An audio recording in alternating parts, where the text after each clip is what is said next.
কালুয়ার ভাগ্নি বলছিল, চাঁদপাড়ার কালুয়ার ভাগ্নি বলছিল লক্ষ্মী পুজোর দিন থেকে ওর মা নাকি শরীর খারাপ। আরে মিষ্টিদি চোর বলেছে না, টাকা চুরি করে নিয়েছে, তো সেই ভিডিওটা দেখার পরে ওটা তো এখন আমার ঘাড়ে দোষ দিচ্ছে। এটা নিয়ে আমার বড় ভিডিও আসছে বন্ধুরা, একটু ওয়েট করো, পুরোটা ক্লিয়ার করব।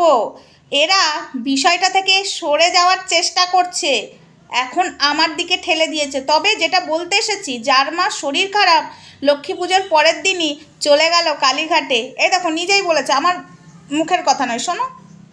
দাদু একজন হার্টের পেশেন্ট হয়ে প্রথমেই বলেছে আমার মা সকাল থেকে অসুস্থ। যদি এই ভিডিওর পরিপ্রেক্ষিতে উনি যদি ক্ষমা না চাই আর যদি এর জন্য ওর মা সকাল থেকে অসুস্থ হয়ে আছে, শোনো ভালো করে। কেউ বলেছে, তো আমার দাদু একজন হার্টের পেশেন্ট হয়ে প্রথমেই বলেছে আমার মা সকাল থেকে অসুস্থ। যদি লক্ষ্মী পুজোর সকাল থেকেই অসুস্থ, কিন্তু লক্ষ্মী পুজোর প্রসাদ খেতে চলে যাচ্ছে লোকের বাড়িতে, আবার পরের দিন কি কালীঘাটে চলে যাচ্ছে, তাই শুনলাম।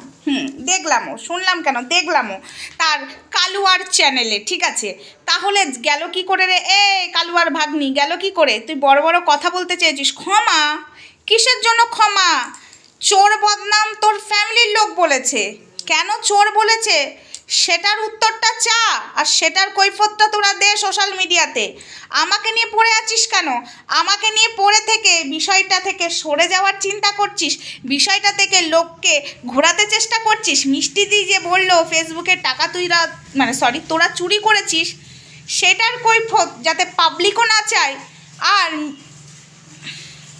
পাবলিকের কাছে ভালো সাজা যায় বলে তোরা এখন আমায় বলছিস আমি চোর। ভিডিওটা তো পাবলিক করেছি ফেসবুকে, তোরা যেটা করতে পারিসনি, প্রমাণ চাইছিল সবাই, প্রমাণটা আমি দিয়ে দিলাম, তোরা দিতে পারছিলিস না, যেটার জন্য তোর মামা আমার চরিত্র নিয়ে, আমার ফ্যামিলির চরিত্র নিয়ে কথা বলেছে, এবং ভিডিওর মধ্যে বলছে আমি তো চিনিই না।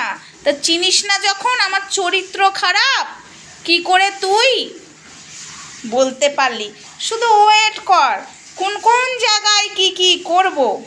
আমি যতটা মুখে বলি আমি ততটাই কাজে করে দেখাই।